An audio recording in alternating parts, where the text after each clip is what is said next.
Matt, thank you for taking the time to come and chat with me about this subject. It's a hard subject. It's hard for people that have actual experiences like you and I, and I'm certain it's one of those things that American society doesn't deal with in terms of suicide in the non-veteran population. You know, we're supposed to just not look in that direction, but had a few specific points that I wanted to chat with you about.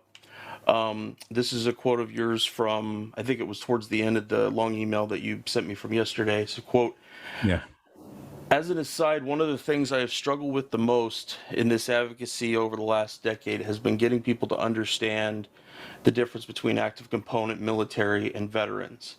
As you know, while suicide rates among active duty service members are high, the rate of suicide among veterans is astronomical. I have thoughts as to why you see this discrepancy in suicide rates. Um, Matt, could you please, elaborate on that for us? What should we be seeing in looking at that connection, and especially in terms of making sure that the data is correct between those two groups, veterans and active duty? Well, one thing, and thanks, man, for having me on here. It's great to be back on with you guys, and thanks for the work you're doing, and particularly, highlighting this issue.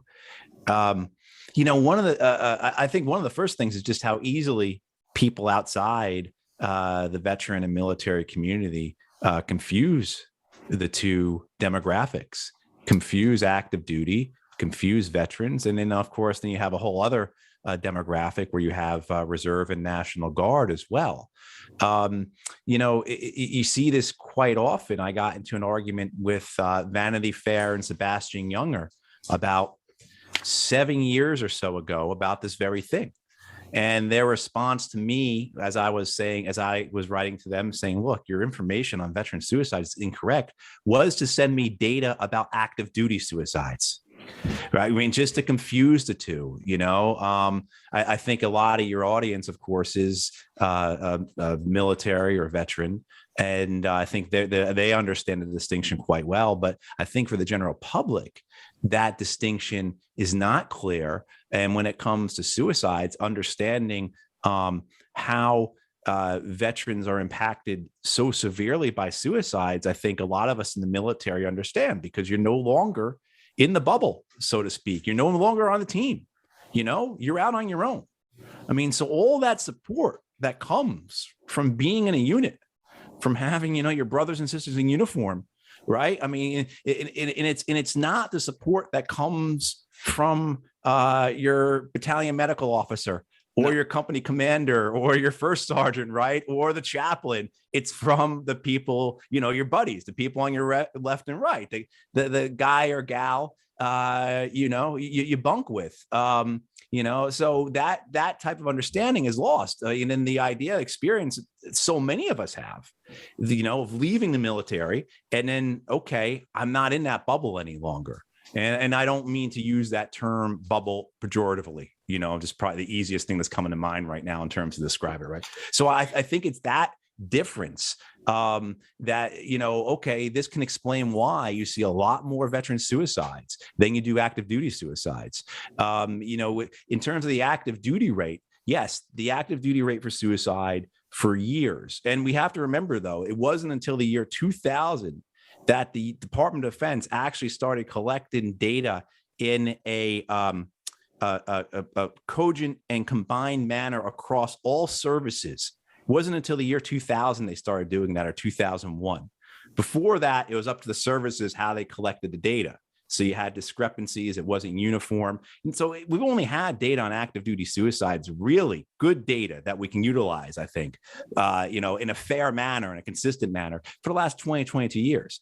Veterans is even worse. It wasn't until around 2010 that the Veterans Administration actually went under, when Eric Shinseki, the former Army Chief of Staff, was director of the VA.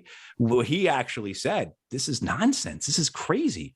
We're collecting veteran suicide data from a handful of states and extrapolating it for all 50. So it's not until around 2010 or so that the VA actually starts collecting suicide data from all 50 states. So our knowledge on veteran suicide, active duty suicide, reserve suicide is very limited in terms of being able to look back historically and say, this is what it was like. But we look at what the understanding on active duty suicides was that up until around 2006, 2007, height of the Iraq War, active duty suicides always lower than the general population.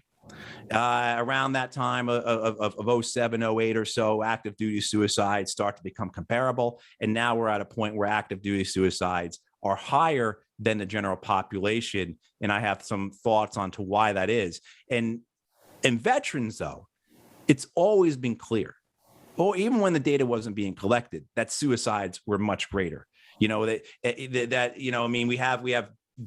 have information going back to the Romans and Greeks about this, right? I mean, we know historically after the Civil War that potentially anywhere from 50 to 100% as many people died, veterans died after the war as during the war, because of their experiences in the war. They dying because of overdose, because of alcoholism, because of suicide, because of exposure, et cetera, et cetera. I mean, if you go back to the sources we have from the second half of the 19th century, contemporary sources, you will find that information. You will find in narratives, a typical narrative about any town, any city in the US in the second half of the 19th century includes these veterans killing themselves through overdose, through drinking, through dying on the streets of exposure. I mean, that is a common thing. World War I, World War II, we have the same type of information, even though it wasn't being captured by the US government, collated, put into nice rows and everything.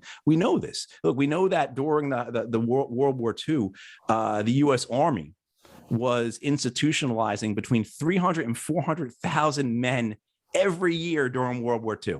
I mean, and then remember, PTSD is not a recognized diagnosis until 1980 in the United States. I mean, the amount of as we would call it now, invisible wounds that were occurring in these wars was just massive. And it went unacknowledged, this has always existed. We know about the veteran suicides. Vietnam veterans will tell you this, of course. World War II veterans, as many as we have less, will tell you this. So, but this comparison, not really understanding the difference between the two, and assuming one is equal to the other is just not there. And then as well, too, I think when you get into the issues of, you look at veterans and with the data we have and with the dozens of studies we have now, I mean, there are dozens of studies. People can go to the National Institute of Health's PubMed directory. You can go there and just look this up yourself. Type in suicide in combat, and you will find dozens of studies that show that there is a direct connection between suicide and combat. But within the active duty ranks, and this is, I think, where that Brown report got it wrong, was they were conflating everything. They weren't separating the veterans from the active duty. And so they said something in the report about how the soldiers who had not deployed had higher rates of suicide than soldiers who had deployed, which is true for active duty, but not for veterans. And I think this is the point that you wanted me to address. By conflating that, it makes it sound as if that the problem in veteran suicide is not combat, but something else. And, so that's the very real issue that comes up in this Brown University report is, I think, this unfamiliarity that then translates into a garbled message about active duty suicide and veteran suicide. And I can't remember how much they've really even gotten to the issue of guard and reserves, because that's another demographic.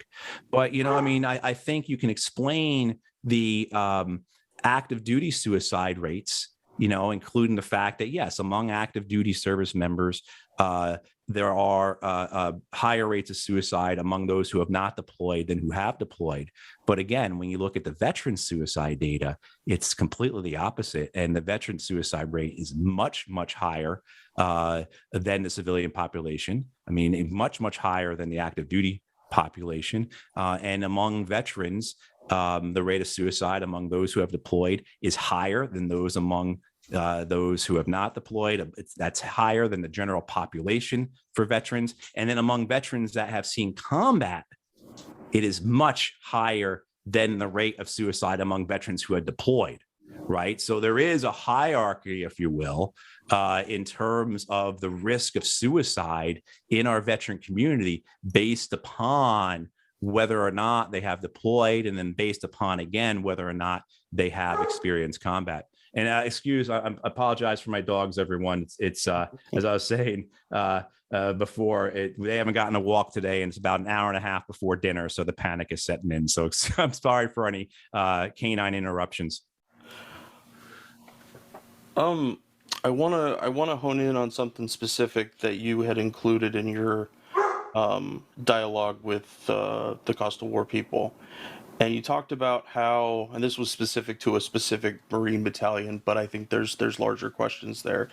Talking about how some of the Marines that you had served with had been hit by IEDs in excess of 10 times. And you said specifically that we're not talking about near misses, we're talking about actively hit that person's truck and probably gave them a TBI or some other injury, and that the scheme of deployments as the DoD had it set up through Iraqi freedom, through going to Afghanistan, that so many repeat senders, so many times that guys would have to go back and back, and that you mentioned, like Marine tours at that point were 7 months. My second tour, I was with a group of Marines who had been moved to 9 months for their length when the Army was on 15-month deployments. But Yeah. can you elaborate a little bit on what you see when you read things like that about those Marines, about the Marines you served with, in terms of whether or not that their damage is how it makes sense to the war on terror? How would you connect those things together? Yeah, I mean, so people understand, I had command of a combat engineer company in Anbar province in 06, 07, and we did route clearance. And that's why I had some kids that were hit 10 times. When we came home, we went back to 29 Palms in the spring of 2007. And the hospital at 29 Palms did not have a TBI clinic. It didn't have any doctors who could do TBI. They sent up when as we got back, as the regiment came back and everything, they from the Camp Pendleton Hospital, they sent up like a TBI team. And that there was no screening. There was nothing to tell us. My first sergeant and I were told, hey, send the Marines and sailors that you think need to see the TBI doctors, right? So Captain Ho and First Sergeant Miller get to make this medical decision Yep. on our guys, right? I mean, like that's the reality of how we were handling TBIs in 2007. And just as everyone was suspect, we came up with, all right, if you've been blown up 5 times or more, you gotta go see the doc. I mean, like, and of course, what happens when you send those Marines and sailors to see the TBI team? They say, how you doing today? And those young men say, doing great. Okay, terrific. Let us know if that changes. And that's, I think, for people who are not familiar with it, and I'm sure you have the same experiences, right? The same type of, no one asked us about this. No one checked us out. No one told us what we were supposed to know about this. And I understand a lot of it was not known. What we're learning about how the brain reacts to trauma, particularly explosive blasts, we didn't have that knowledge in 07, but there also too was basically kind of a cavalier attitude towards it, I think. So, I mean, we do know though that TBIs are linked to suicide, and we do know that, and this number is dated, but as of several years ago, the VA was reporting that as many as 20% of Iraq and Afghan veterans had suffered TBIs. And that, is consistent with the data we have on the high rate of exposure to combat by Iraq and Afghan veterans. I mean, if you look at surveys and studies done by the Department of Defense, the VA, by the RAND Corporation, and others, you'll see that above 50% of men and women deployed to Iraq and Afghanistan experience combat. So of course, some greater depths than others, but more than 50%. That's the highest rate of combat exposure for any generation of American service members. Higher than World War I, higher than World War II. We don't have the data, I don't think, for the Civil War or anything like that, or Spanish-American War. But so like this is a really important aspect of service member and veterans' health that was just not acknowledged. And so, as you all know, you take that 20%, you multiply it times 2.7 or 2.7 million or whatever number, however many of us were over there, you get 500,000. That's a lot of families that are dealing with this. As you were discussing this earlier, right? That's a lot of families that are dealing with the physical disability, the mental health aspects of it, the emotional ups and downs, the spiritual consequences, and not just families, but it's friends, coworkers, classmates. So you look at that and you think of the proverbial proverbial pebble thrown into the pond, right? And that ripple that goes out, and you can understand the impact that TBIs have had on communities in this country. And that is a really great aspect, and great not as in good, but great as in massive aspect of the war on terror, that it's damaged so many communities. The same with the suicides, the people who the suicide prevention people in this country, they'll tell you that every suicide impacts about 130 people directly. So you think about that when you start looking at these numbers, and you start understanding how prevalent it is. And then you understand the impact of that, right? Again, the pebble into the pond and the ripple that goes out, and how many people are taken over and encompassed by that. Very similar to what has occurred with the opioid epidemic, right? Last year, 100,000 people dead from overdose in this country. The impact that has on communities, it's just really, really left a mark, and is just really damaging, and really, to a level of heartbreak, anger, grief, and, dysfunction that is really hurting so many towns and cities in this country.